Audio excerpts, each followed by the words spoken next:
वालेकुम viewers and welcome to sports on. एक मरतबा फिर आपकी खिदमत में हाजिर है आपकी होस्ट मिनाहिल शेख। जी नाजरीन, तो T20 वर्ल्ड कप तो चल रहा है, लेकिन अब हम ये नहीं कह सकते कि मैचेस हो रहे हैं उसमें, क्योंकि आज फिर ऑस्ट्रेलिया वर्सेस इंग्लैंड भी बारिश की वजह से ना हो पाया और अफगानिस्तान वर्सेस आयरलैंड भी ना हो सका। तो इस सब सूरत हाल पे बात करने के लिए आज मेरे साथ मौजूद हैं इरफान ज़हीर साहब, जो हैं हमारे resident sports analyst and anchor. अस्सलाम वालेकुम इरफान साहब जी। थैंक यू सो मच जी। क्या हाल है आपका? अल्हम्दुलिल्लाह जी। आज आपका ठीक ही हाल है। मैचेस की सूरत हाल देख के जैसे मैच पूरे हो ही नहीं हो। पाकिस्तान का हाल है वही मेरा हाल है। ठीक है। और इनके अलावा मुझे ज्वाइन करें नसीम सिद्दीकी साहब, जो है स्पोर्ट्स एनालिस्ट। अस्सलाम वालेकुम नसीम साहब। वालेकुम सलाम, कैसी हैं आप? ठीक ठाक हैं? ठीक, आप कैसे हैं नसीम सर? शुक्र अल्लाह का, सब ठीक ठाक है। मैच हारने के बाद इंसान का क्या हाल हो सकता है, वही हाल हमारा भी है। बिल्कुल, एक तरफ पाकिस्तान मैच हारता ही जा रहा है, दूसरी तरफ मैचेस हो ही नहीं सक रहे। तो इसी पे सबसे पहले बात शुरू करते हैं कि देखें, बारिशें तो इतनी तेज़ और इतनी ज़्यादा हो रही हैं वहाँ पे, और कोई वहाँ पे एक और हमारे पास दिन भी नहीं है, जैसे कि हम कल भी बात कर रहे थे कि मैचेस अगले दिन हो जाए, शिफ्ट या कुछ हो जाए, तो मैचेस तो हो नहीं सक रहे। ठीक है इरफान साहब, मुझे ये बताएं कि इसके ऊपर पूरे वर्ल्ड कप के ऊपर क्या इफेक्ट पड़ेगा, पॉइंट्स टेबल के ऊपर क्या इफेक्ट पड़ेगा? देखिए, सबसे इम्पोर्टेंट हमने बात शायद 2-3 दिन से ये कर रहे हैं कि आईसीसी को सबसे पहले इसमें इंटरवीन करना चाहिए, और इसको जब भी कोई इवेंट इस तरह का खास तौर पे वर्ल्ड कप के बारे से बात की जाती है, तो आपको करना ये है कि आपने पर्टिकुलरली ऐसे वेदर को सिलेक्शन करनी है जिसमें बारिशें वगैरह ना हो, क्योंकि क्रिकेट की डायमेंशन हमें पता है कि बहुत बड़ी होती है, तो ये सारा इसको कवर करना समहाउ पॉसिबल अभी तक तो जो टेक्नोलॉजी है नहीं है। तो फिर जब आपके सबसे बड़े स्टेक होल्डर जो हैं वो प्लेयर्स तो होते ही होते हैं, बट उनसे बड़े स्टेक होल्डर स्पेक्टेटर्स हैं जो मैच देखते हैं, जब वो ही मैच नहीं देख पाएंगे और इसी तरह मैचेस आपके बारिश की वजह से हैम्पर होंगे, तो क्रिकेट का जो पूरे 2 साल आपने वेट किया होता है, जैसे T20 की बात करते हैं, तो नॉर्मली 2 साल के बाद ये स्पैन के बाद वर्ल्ड कप होता है। और टिकट्स भी कुछ सस्ते नहीं होते, लोगों ने काफी मतलब एक्सपेंसिव टिकट्स खरीदे हैं। टिकट्स तो एक सेपरेट चीज है ना जी, वो तो चले अब रीइंबर्स भी हो जाता है, सब कुछ है, लेकिन एक स्पेक्टेटर जो टिकट खरीद रहा है या टीवी पे हम जैसे लोग देख रहे हैं, लोग करोड़ों दुनिया देखना चाह रही है, जब उनको गेम ऑफ क्रिकेट ही देखने को नहीं मिलती, तो सबसे बड़ा स्टेक होल्डर जैसे मैंने कहा स्पेक्टेटर्स हैं, उन पे इफेक्ट आता है। तो गेम ऑफ क्रिकेट जब खराब होगी, नहीं हो पाएगी, तो ये एक बड़ा क्वेश्चन मार्क आ जाएगा सारी मैनेजमेंट के ऊपर, जो कि आईसीसी के हम बात कर रहे हैं डेली के, उनको वेदर सिलेक्शन जरूर करनी चाहिए, क्योंकि टेक्नोलॉजी काफ़ी एडवांस हो चुकी है। आप उसमें चेक कर सकते हो किस वेदर के अंदर बेहतर है, या क्लाइमेट आपके लिए ना सर्दी हो ना गर्मी हो, तो सब कुछ देखा जा सकता है। दूसरा ये है कि आपका क्वेश्चन था कि किस तरह ये हैम्पर कर रहा है पॉइंट्स टेबल को, टीम्स की परफॉर्मेंस के ऊपर। बिल्कुल कर रहा है, हमारे पूल के अंदर भी थोड़ा बहुत कर रहा है, बट इस पूल के अंदर ज़्यादा हम देख रहे हैं कि इम्पैक्ट आ रहा है। जैसे पहले इंग्लैंड को डिफीट होगी आयरलैंड से 5 रन से, कि वो बारिश हुई फिर रुका नहीं। फिर इसी तरह आयरलैंड का पहले भी एक मैच वॉश आउट हो चुका है। फिर इसी तरह आज के दोनों मैच बड़े क्रूशियल थे, खास तौर पे अगर हम बात करें तो ऑस्ट्रेलिया की और इंग्लैंड के लिहाज से तो बहुत बड़ा मैच था, और दोनों टीमों की ख्वाहिश थी कि आज किसी तरह मैच जीत के आगे जाएं, क्योंकि अगर कोई टीम हारती तो शायद वो बाहर भी हो सकती थी वर्ल्ड कप से, तो उस लिहाज से भी एक चीज़ इफेक्ट आया। तो मेरा ख्याल है कि ये फ्यूचर पॉइंट ऑफ व्यू से हर चीज़ से इंसान को कुछ ना कुछ सीखना चाहिए, और मेरा ख्याल है इस पे आईसीसी और तमाम जो एसोसिएट मेंबर्स हैं इसके, इनको बैठना चाहिए और इस पर डिस्कशन रखनी चाहिए कि आइंदा अगर कभी वर्ल्ड कप जैसे बड़े इवेंट की सिलेक्शन की जाए, तो वेदर को, खास तौर पे बारिशों के सीज़न को, इस पर पहले माइनस करके या इसको देख के कब नहीं हो रही, इसकी सिलेक्शन रखनी चाहिए। तो इंग्लैंड की टीम के कैसा इस वक्त जज्बा, क्योंकि पहले भी वो आयरलैंड से जो मैच हारे वो बारिश की वजह से, डीएल मेथड की वजह से वो हार गए, तो अब क्या आपकी इसके बारे में आपको क्या मालूमात हासिल हैं? अब बिल्कुल उनका मोराल और कॉन्फिडेंस काफ़ी नीचे गया होगा, क्योंकि वो उनके लिए हर गेम बहुत क्रूशियल थी, और पहले ही वो एक बड़े इंपॉर्टेंट 2 पॉइंट ज़ाया कर बैठे, और आज का भी 1 पॉइंट उनकी, तो ऑब्वियसली मैच वो चाहते थे कि पूरा हो और वो जीत के पॉइंट्स टेबल में ऊपर आए, क्योंकि 2 बेनिफिट थे। अगर तो इंग्लैंड जीता 2 पॉइंट भी मिलने थे और ओपोनेंट के 2 पॉइंट नीचे भी जाने थे। जिस तरह आज तो बैलेंस हो गया ना आपको दोनों टीमों को, तो दौड़ में फिर दोनों लग गए। तो दोनों टीम्स की ये कोशिश होनी थी किसी तरह वो मैच जीते, एक तो जीत के ऊपर जाना, दूसरी टीम को नीचे करना भी उनके लिए बेनिफिशियल था, बट समहाउ अब हम देख सकते हैं कि मैचेस नहीं हुए और ये इम्पैक्ट आया। बट अगेन बारिश से तो आप, या नेचर से तो आप फाइट नहीं कर सकते, you have to wait for it, और ये अब देखते हैं फ्यूचर में किस तरह चीज़ें चलती हैं। बट जिस तरह हमें मालूम है कि सेमीफाइनल और फाइनल में तो रिजर्व डे की ऑप्शन है, बट इस कंडीशन के अंदर अभी पूल मैचेस या ग्रुप मैचेस के अंदर ये फिलहाल फैसिलिटी नहीं है। अगर आपकी बारिश होगी तो मैच क्या और पॉइंट्स आपके इक्वली डिस्ट्रीब्यूट हो जाएंगे, जो कि एक एक की सूरत में मिल जाएंगे। ठीक है, नसीम साहब, आप क्या कहते हैं कि क्या आपको लगता है कि ये इस वक्त वर्ल्ड कप कितना अफेक्ट हो रहा है बारिशों की वजह से? देखिए, बिल्कुल बहुत ज़्यादा इफेक्ट हो रहा है। वजह यह है कि जिस तरह इंग्लैंड और आयरलैंड का मैच था, इंग्लैंड बहुत अच्छी परफॉर्मेंस दे रहा था और बेसिकली तो ये परफॉर्मेंस बेसिस मैच ही है ना कि जो अच्छी परफॉर्मेंस देगा वो इसमें जीतेगा या पहले नंबर पे आएगा, वर्ल्ड चैंपियन बनेगा। लेकिन आपको मौके पूरे नहीं मिल रहे। इंग्लैंड पहले से उसका जो डीएल मेथड से उसके 2 पॉइंट ज़ाया ही हो गया ना बेसिकली, और अभी उनका 1 पॉइंट आज भी ज़ाया हो गया।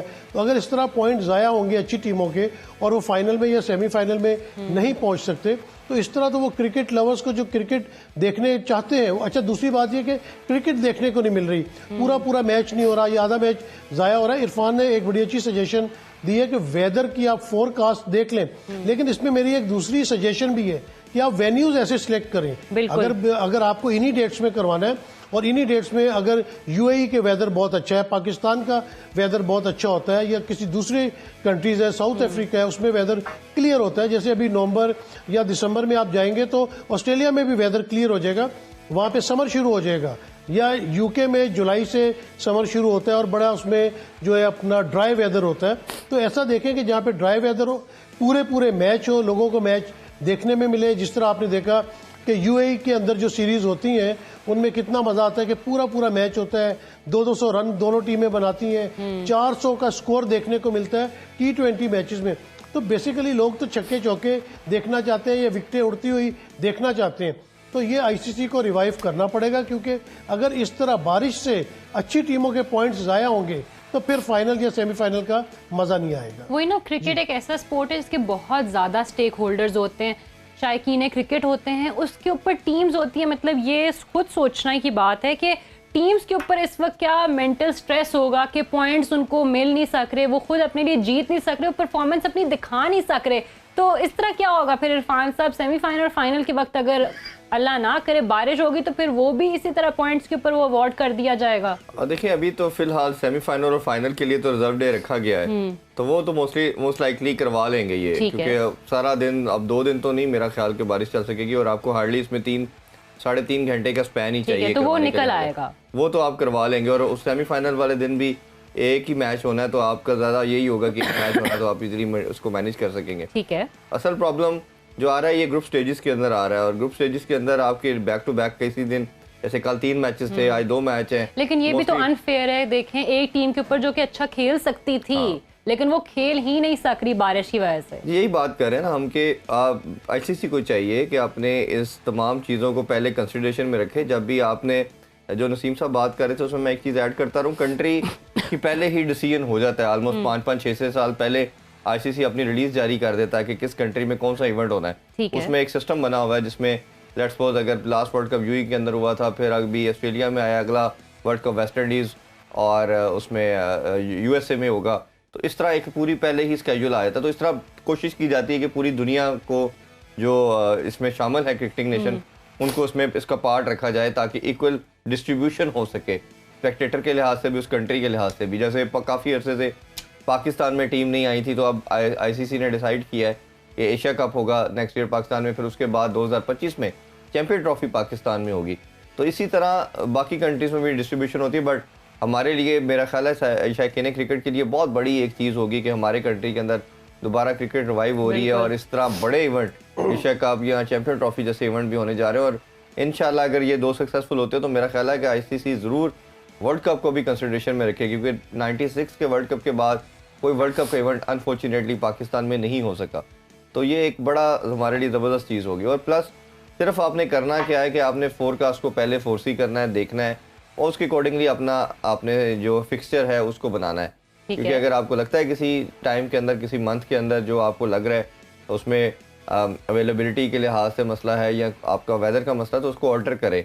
होता यह है कि आईसीसी जब किसी बड़े इवेंट को बनाती है तो उसमें बाकी तमाम चीज़ों की अवेलेबिलिटी को भी देखता है। बट क्योंकि it is govern by ICC, तो आईसीसी के लिए कोई मुश्किल है नहीं है, वो टीमों को पाबंद कर सकते हैं कि ये रीज़न है। और मेरा नहीं ख्याल कोई भी टीम इस पर डिनाई करेगी कि जी वेदर जिस तरह भी हमने इसी में खेलना है, तो सबको दे कैन अंडरस्टैंड कि ये रिक्वायरमेंट इस लिहाज से है। अच्छा इरफान ज़हीर, आप मुझे बताएं कि सबसे ज़्यादा इस बारिशों का फ़ायदा किन टीम्स को और नुकसान किन टीमों ने उठाया है?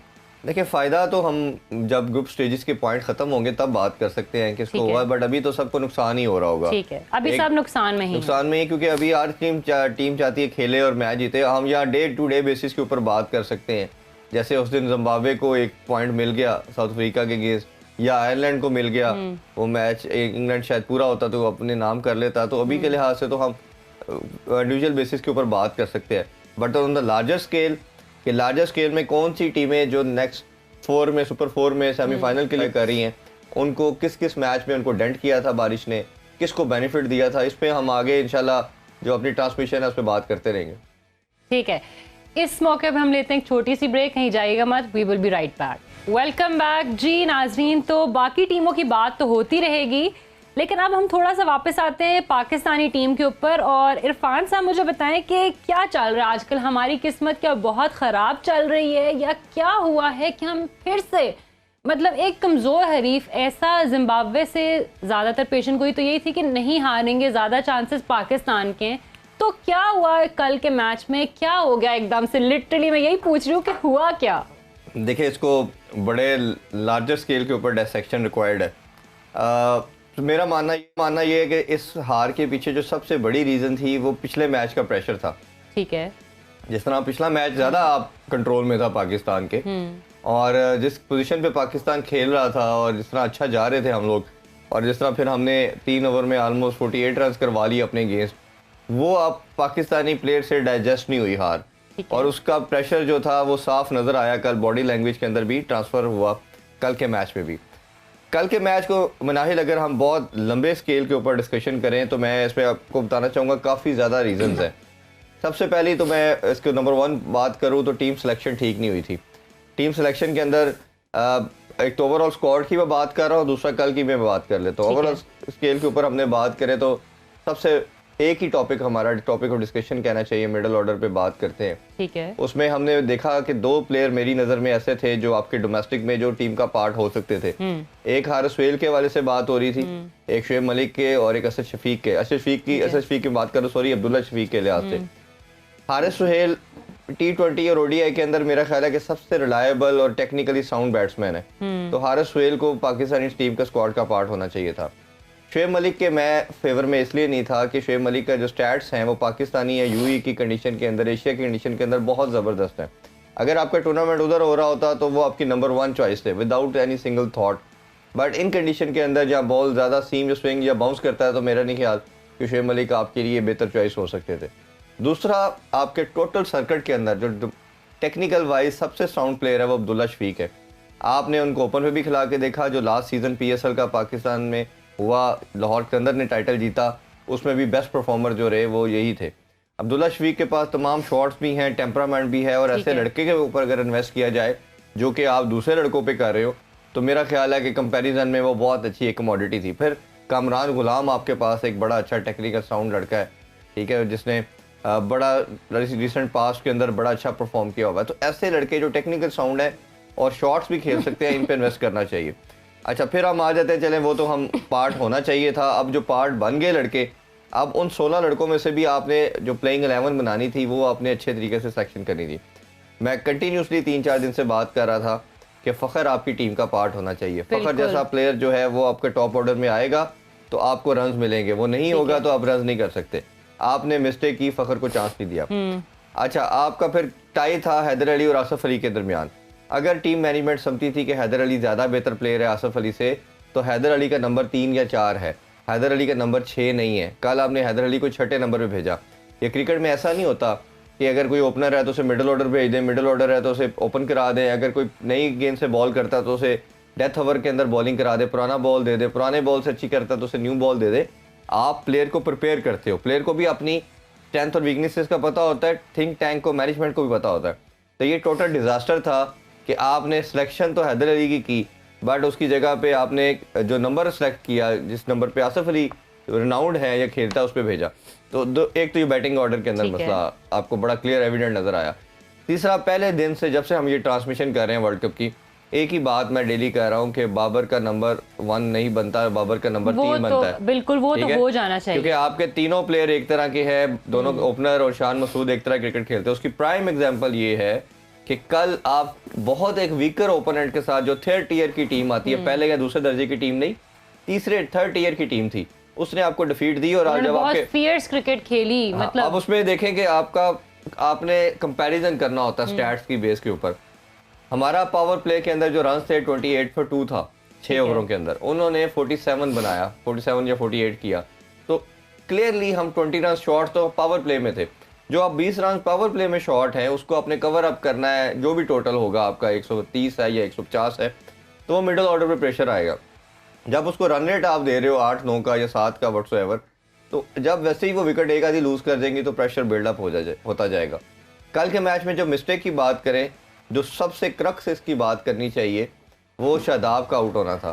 शादाब ने उस ओवर तक हमारे ऑलमोस्ट मेरा ख्याल है अप्रोक्सीमेटली को 40 बिलो 40 रन रिक्वायर्ड थे, और शादाब ने एक बॉल पहले छक्का लगाया था, ठीक है। तो उस टाइम के ऊपर आपको सिकंदर रजा को आपने छक्का लगा लिया, एवरेज भी आपको ऑलमोस्ट 7 की रिक्वायर्ड थी, रन बॉल ही था इजीली, क्योंकि एंड में आके बाउंड्री लग जाती है अगर आपकी विकेट्स इंटैक्ट हों। तो उसमें दोबारा जो उसने शॉट खेली, वो मेरा ख्याल है डिजास्टर शॉट थी, और उसी की वजह से सारा प्रेशर आया। दूसरे एंड से हमने देखा नेक्स्ट बॉल पे हैदर अली भी आउट हो गया, फिर वेरी नेक्स्ट ओवर में शान मसूद भी अपना बैलेंस ना रख सके। ये भी एक बड़ी वेयर डिसमिसल होती है, ठीक है, अब मानते हैं क्रिकेट में कुछ भी हो सकता है, but as a professional, as a technical, आपका इतना तो गेम अवेयरनेस होनी चाहिए आपको कि अगर आपकी बॉल मिस हो रही है और आप बैलेंस आउट करके गिर रहे हैं, तो ये बड़ा मेरा ख्याल है एक बुरी क्रिकेट थी। और क्रिकेट में मुनाहिल, मैं लास्ट पॉइंट ऐड करना चाहूँ, एक सक्सेसफुल टीम के अंदर और एक बुरी टीम के अंदर जो डिफरेंस होता है ना, स्किल वाइज शायद बैलेंस हो सकती है या बराबर की भी हो सकती है, जो डिफरेंस होता है वो गेम अवेयरनेस का होता है। गेम अवेयरनेस क्या है? गेम अवेयरनेस ये है कि मुझे इतने रन चाहिए, इतनी बॉल्स है, मैंने क्या करना है। उसकी प्राइम एग्जांपल हमें लास्ट मैच में कोहली ने करके दिखाया कि उसको सारी दुनिया कह रही थी कि इंडिया मैच हार चुका है, बट वो खड़ा रहा, एंड तक लेके गया, और जब रिक्वायर्ड था 3 ओवर्स के अंदर तब उसने अटैक किया और गेम उसने अपने नाम कर लिया, अपनी टीम को जिता दिया। इसी के अंदर पाकिस्तान के अंदर गेम्स अवेयरनेस के अंदर बात करें तो हमेशा हम इमरान खान, जवेद मियांदाद, वसीम अकरम का नाम क्यों लेते हैं, ये इंजमाम की बात क्यों करते हैं बैटिंग के अंदर, कि इंजमाम एक ऐसा प्लेयर था जब खड़ा होता था तो टीम को मैच जिता के आता था। बाबर का मसला ये है कि बाबर की मैं हमेशा रिलेट करता हूँ सचिन तेंदुलकर के साथ, वो अपने इंडिविजुअल रन तो कर रहा है बट उसकी टीम को समहाउ बेनिफिट्स नहीं हो पा रहे। आप स्टैट्स उठा के देखेंगे, तेंदुलकर भी रन करता था तो उनकी टीम मोस्टली लूजिंग साइड पे होती थी। बाबर रन करता है तो टीम को समहाउ उस तरह फायदा नहीं होता, बाबर के इंडिविजुअल स्कोर तो बहुत अच्छे होते हैं। और प्लस तीसरा जो बाबर के साथ लुकुना अटैच हो गया वो उसकी कैप्टनसी का है। बाबर जब वो डबल प्रेशर लेता जा रहा है, ये जितनी जल्दी इस चीज को बोर्ड समझ लेगा या बाबर रियलाइज कर लेगा कि मैं कैप्टन कमोडिटी नहीं हूं, क्योंकि मेरी मानने में 2 साल एक किसी भी प्लेयर को चांस देने के लिहाज से बहुत बड़ा टाइम होता है। आप इंडिविजुअल गेम कुछ जीत जाते हो, जब बड़ा इवेंट आता है तो उसमें आप जाके फ्लॉप हो जाते हो, तो ये बड़ा प्रॉब्लम है। और हमारे पीसीबी को अब चाहिए कि बाबर के साथ बैठ के बात करें।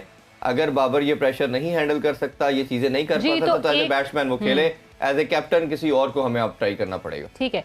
अच्छा नसीम साहब, आप मुझे बताएं, आपने भी कल का मैच देखा, तो अब क्या चांसेस हैं कि पाकिस्तान को सेमीफाइनल में आने तक के लिए क्या, मतलब किन चीज़ों पे काम करें, क्या इम्प्रूवमेंट्स लाएं अपने अंदर, क्या अपना बैटिंग ऑर्डर चेंज करें, अपने बॉलर्स को करें, उस पे ऊपर आपकी क्या होगा? देखिए मिनाहिल, करना तो उन्होंने वही है जो वो करते चले आ रहे हैं। मैं और इरफान तो मशवरे दे दे के थक गए हैं। आपको याद होगा कि पिछले प्रोग्राम में भी जिस तरह इरफान बात कर रहा था, मैंने भी बात की थी कि पाकिस्तान का हल्का मैच है, लेकिन साथ ही मैंने ये कहा था कि किसी भी टीम को हल्का नहीं समझना चाहिए, आपको अपनी स्ट्रेटजी लेके आनी चाहिए। और आप बल्कि ये तो 1 रन से हार गए, ये उनको स्कोर तो 15वें ओवर में पूरा कर लेना चाहिए था। इस स्ट्रेटजी के साथ अंदर आते, क्योंकि आप तो एक दुनिया की मानी जानी प्रोफेशनल टीम है। वो जो इरफान बात कर रहा है ना, प्रोफेशनलिज्म हमें टीम के अंदर बहुत कम नजर आ रहा है। और ये असल ड्यूटी जो होती है ये कैप्टन की होती है। कैप्टन सबको साथ लेके चलता है। और आप नए तजुर्बे बहुत ज्यादा तो ना करें कि आपने बाहर से किसी को बुलाना है, लेकिन जो टीम में आप लड़के साथ लेके गए हैं उनको तो कम से कम ट्राई करें। और कल का मैच इस लिहाज से बहुत अच्छा था कि अगर आप फखर को इस टीम में डालते और फखर आते साथ ही अच्छा स्कोर पावर प्ले के अंदर करता, वो अपनी स्ट्रेंथ शो करने की कोशिश करता कि उसने रिकवर कर लिया, knee can play a good cricket, तो आपका सारा मैच चेंज होके रह जाता। तो आपको इस तरह के मैचेस में छोटी मोटे तजुर्बात करने चाहिए। तजुर्बात आपने ये किए कि आप मैच हार गए, ये तो बिल्कुल ही नाकाबिले कबूल बात है कि आप इतना मतलब अहम मैच था आपके लिए, उससे पहले आप एक मैच के हार के आए थे और जिम्बाब्वे की टीम नो डाउट बहुत अच्छी है, पाकिस्तान से ज़्यादा अच्छी है क्योंकि पाकिस्तान को हरा दिया, लेकिन टेक्निकली वो रैंकिंग में इतनी अच्छी नहीं आती। आपके प्लेयर्स ज़्यादा अच्छे हैं, आपके बैट्समैन ज़्यादा अच्छे हैं, आपके फील्डर ज़्यादा अच्छे हैं, आपके बॉलर ज़्यादा अच्छे हैं, और फिर भी आप एक मैच हार जाते हैं। लेकिन अब तो हम ग्रुप 2 में 5वें नंबर पे आ रहे हैं। देखिए अभी आपने जैसे कहा ना कि सेमीफाइनल में आने के लिए क्या करना पड़ेगा, इस किस्म की टीम हो तो मेरा मतलब है कि सेमीफाइनल में इतना आना जरूरी क्यों है? जब आप परफॉर्म ही नहीं कर रहे तो फिर तो आप घर वापस ही आ जाए ना। लेकिन क्योंकि हम सबको क्रिकेट से बहुत मोहब्बत है और हम चाहते हैं कि ये अच्छा परफॉर्म करे, तो इनको आने वाले तमाम मैचेस जीतने पड़ेंगे और उसमें भी फिर एंड में देखेंगे कि क्या एवरेज निकल रही है, अच्छी एवरेज के साथ मैच जीते। अब बहुत ज्यादा मेहनत करनी पड़ेगी सेमीफाइनल में आने के लिए अगर कोई चांस बन सकता है। और अगर आप ये अभी तजुर्बात जिस तरह कर रहे हैं, जिस तरह की परफॉर्मेंस दे रहे हैं, और अगर आप कौम की दुआओं से सेमीफाइनल में पहुंच भी जाते हैं, वहां तो बहुत बड़ा मैच होगा, वहां पे आप क्या करेंगे? तो ये चीजें अभी से जो ग्रुप मैचेस हो रहे हैं इसमें नजर आना चाहिए कि आपकी कैप्टेंसी बहुत अच्छी हो रही है, आपके प्लेयर्स बड़े सेंसिबली खेल रहे हैं। मतलब इन स्कोर को आप क्यों नहीं टारगेट कर लेते कि ओपनर्स ने कितना करना है? वन डाउन जो है वो 20-20, 30-30 स्कोर का अगर आप अपना हिस्सा उसमें डालते चले जाएंगे तो ये तो इतना ज्यादा स्कोर ही नहीं था जिसमें हम हार गए। तो मेरे ख्याल से बाबर को टीम मेंबर्स के साथ बैठना पड़ेगा क्योंकि अभी टीम वहां पे मौजूद है और वहां पे आप नए तजुर्बात करना खत्म करें। अब जो परफॉर्म नहीं कर रहा उसको निकाल दें टीम से, उसको साइड पे बिठा दें, और जो लोग बाहर बैठे हुए आप उनको कम से कम अंदर लेके आए। वो परफॉर्म करें या ना करें, लेकिन नाकदीन कम से कम ये तो नहीं कहेंगे कि आपने तो फखर को चांस ही नहीं दिया, आपने तो वसीम जूनियर को चांस ही नहीं दिया। मतलब चांसेस दें, जो अच्छा परफॉर्म कर रहा है उसको खिलाएं और जो अच्छा परफॉर्म नहीं कर रहा उनको बाहर बिठाएं। ठीक है। अच्छा इरफान साहब, वो क्या लगता है कि फखर जमान को हम कब तक एक दफा फिर से देख सकेंगे क्रिकेट खेलते हुए? देखिए इस पे फखर की जिस तरह मैंने बात की, ये कंडीशन उसके बैटिंग स्टाइल को सूट करता है। जिस तरह वो पुल या हुक मारता है, बहुत कम प्लेयर हैं पाकिस्तान में ये पुल या हुक अच्छा खेलते हैं, और हमने देखा है कि इंग्लैंड के अंदर भी उसने अच्छा परफॉर्म किया हुआ है, न्यूजीलैंड में भी अच्छा किया हुआ है। तो इन कंडीशन को वो सूट करता है, वो खुद भी अपने इंटरव्यू में कह चुके हैं।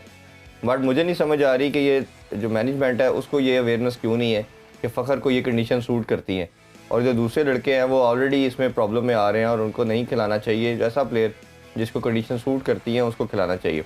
दूसरा, आप जैसे नसीम साहब से क्वेश्चन पूछ रही थी कि अब पाकिस्तान की क्या चांसेस हैं, रियलिस्टिकली अगर इसे लाइटर नोट में बात करें तो बड़े ज़्यादा कल से मीम्स आ रहे हैं कि 2 टीमें तालाब में बह जाए, 2 टीमें गिर जाए तो फिर शायद क्वालिफाई कर सके। तो फिर हम उसी पॉइंट पे आ गए कि हम बारिश और सैलाबों के मुआवजा हो जाए, कुछ हो जाए, तो किसी इस तरह की सीन हो जाए, तो उसमें खैर टेक्निकली बात करें तो देयर स्टिल वन होप।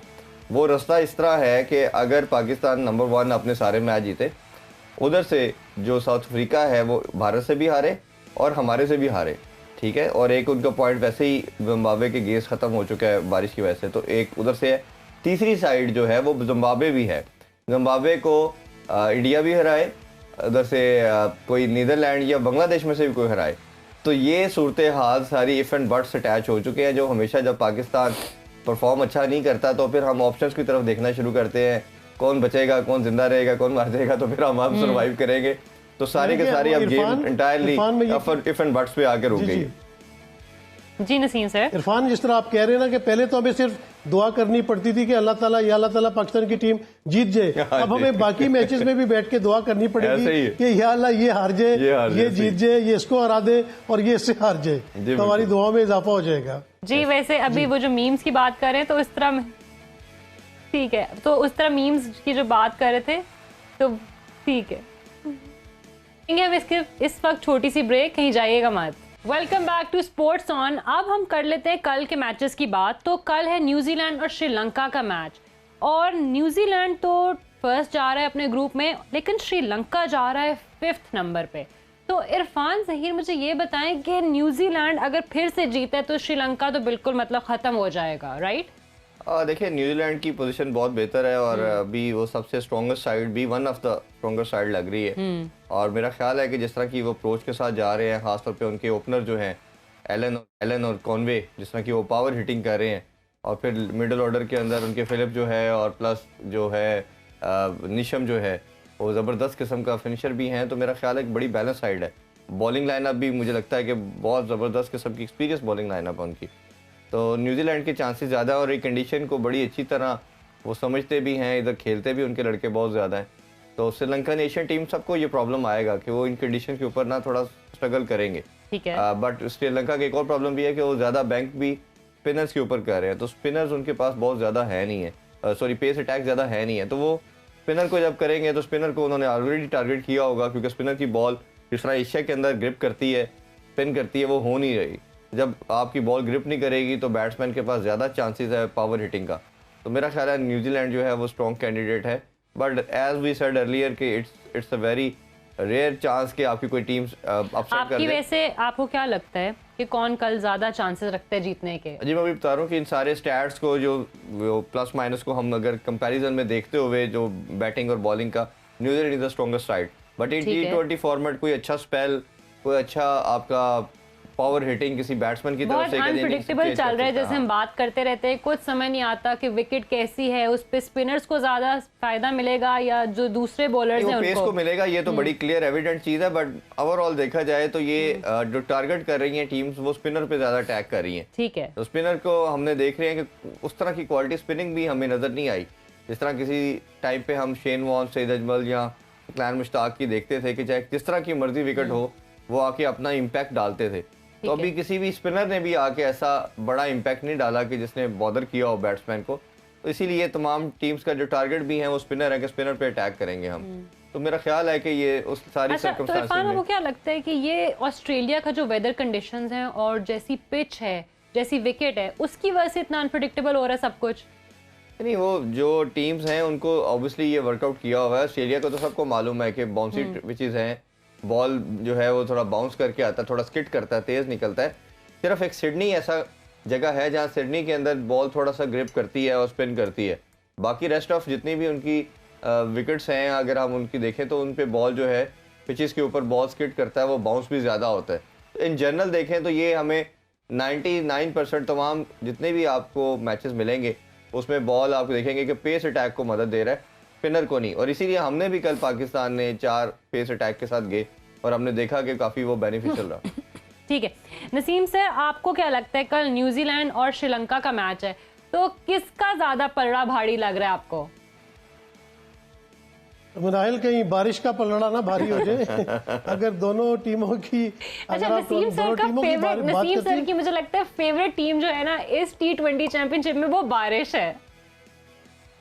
नहीं वो तो सारा मजा किरकिरा कर देती है। हम तो बड़ा मूड बना के कॉफी बना के जो है वो मैच देखने के लिए बैठते हैं, लेकिन सारा मजा किरकिरा हो जाता है। अच्छा, आपने जिस तरह न्यूजीलैंड और श्रीलंका के बारे में पूछा, देखें जब वनडे होता है या T20 होता है ना, ये डे का मैच होता है कि उस डे में कौन सी टीम क्या परफॉर्म करती है। ठीक है। दोनों टीमें बहुत अच्छी है। श्रीलंकन टीम नो डाउट जिस तरह वो एशियन चैंपियन बने, जिस तरह उन्होंने परफॉर्म किया, बहुत अच्छी उनकी परफॉर्मेंस है। उनकी बैटिंग लाइन बहुत स्ट्रांग है, मतलब अगर वो टॉस हार जाते हैं और उनको बैटिंग के लिए पहले भेजा जाता है तो वो एक अच्छा टोटल दे सकते हैं न्यूजीलैंड को। और अगर चेस भी करना पड़े तो श्रीलंका के पास पूरी कैपेसिटी है कि उनके बैट्समैन अच्छा टोटल भी चेस कर सकते हैं, लेकिन वही देखना होगा कि उस दिन उनका डे प्लान क्या होता है। और नो डाउट कि न्यूजीलैंड की टीम भी जो है वो बहुत अच्छा अभी तक परफॉर्म कर रही है। उनकी बैटिंग लाइन, उनकी बॉलिंग लाइन, उनकी फील्डिंग स्पेशली जो है वो उनकी तीनों फील्ड्स में बहुत ज्यादा अच्छी कमांड है। तो देखिए कल का मैच बड़ा इंटरेस्टिंग होगा, खासतौर पे श्रीलंका के लिए बहुत इंपॉर्टेंट है, क्योंकि अगर श्रीलंका कल का मैच भी नहीं जीत सकता तो उनके लिए तो फिर रास्ते सारे बंद हो जाएंगे, जबकि न्यूजीलैंड के तो अभी बेहतर चांसेस है आगे सेमीफाइनल्स में जाने के लिए। तो कल मेरे तो वैसे प्रेडिक्शन यही है कि न्यूजीलैंड ही मैच जीतेगा, क्योंकि जिस तरह इरफान ने बताया कि वेदर कंडीशंस है, विकेट कंडीशंस है, पिच क्या बिहेव करती है, उसका न्यूजीलैंड को बहुत ज्यादा एक्सपीरियंस है उस इलाके में खेलने का, नेबरिंग कंट्री है और उन विकेट्स को वो समझते हैं।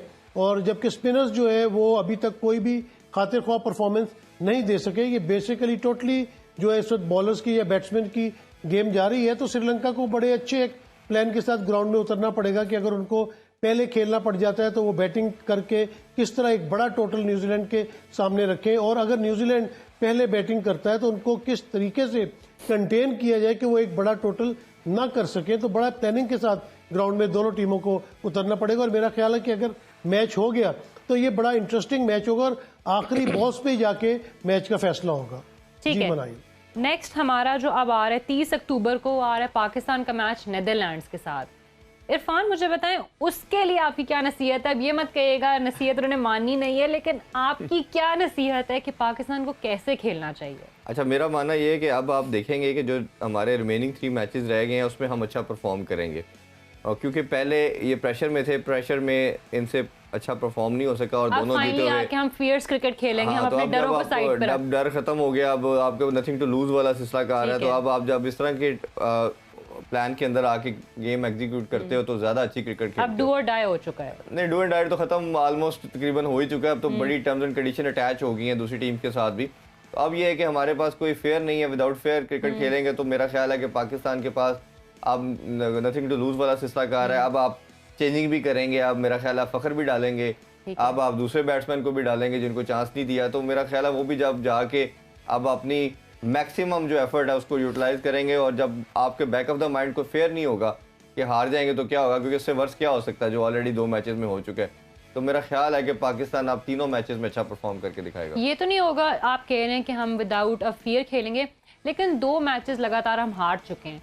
एक होता है ना इंसान के दिल में और दिमाग में डर बैठ ही जाता है कि अच्छा हम तो शायद ये हमारे आजकल दिन ही नहीं चल रहे, ये हमें मुल्क भा ही नहीं रहा, हमारे साथ अच्छा हो ही नहीं रहा, ये तो नहीं होगा। ये देखिए, ये आपको जो पहली डिफीट थी ना वो उसने बहुत हैम्पर किया। शायद आपको याद होगा, मैंने जब पहला मैच हम भारत से हारे तो मैंने आपको कहा था कि ये डिफीट, इस तरह की जो डिफीट होती है ना, जो बहुत इंपॉर्टेंट हो आपके लिए, और बहुत आप जीते हुए पोजीशन से जब मैच हार जाते हो तो दोनों साइड पे ये जाती है। जो टीम हारती है उसका कॉन्फिडेंस और मोराल बिल्कुल शैटर्ड हो जाता है, तो वो फिर उठना उसके लिए बहुत मुश्किल होता है। इसी तरह जो टीम हारा हुआ मैच जीत जाती है उसका मोराल बहुत अप हो जाता है कि हम अगर इस कंडीशन में जाके इस सर्कमस्टांसेस में मैच जीत गए हैं तो हम किसी भी कंडीशन में जीत सकते हैं, तो उसका मोराल बहुत अप हो जाता है। तो ये लाइकवाइज दोनों तरफ ये चीज़ वाइस वर्सा चलती है।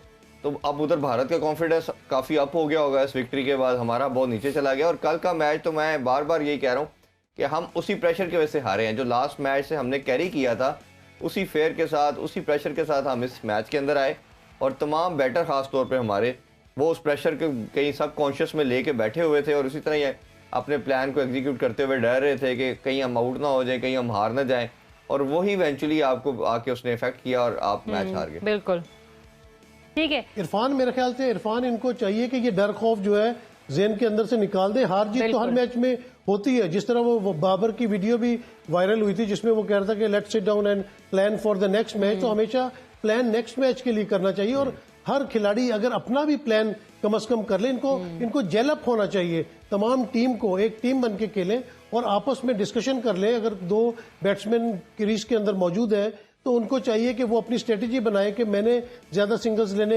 इस बॉलर को मैं खेलूंगा, इस बॉलर को आप खेलोगे। अगर बाउंड्री नहीं लग रही तो कम से कम सिंगल डबल पे नजर रखें, जिधर बाउंड्री नजर आए बाउंड्री मारे, गलत शॉट्स ना मारे। अगर कोई भी मैच देख रहा गेम अवेयरनेस की बात की जा रही है ना, गेम अवेयरनेस कहते हैं किसे, इसी चीज को तो कहते हैं कि आपके प्लेयर इतने सॉलिड हों, इतने प्रोफेशनल हों कि उनको पता हो किस सर्कमस्टांसेस में क्या करना है।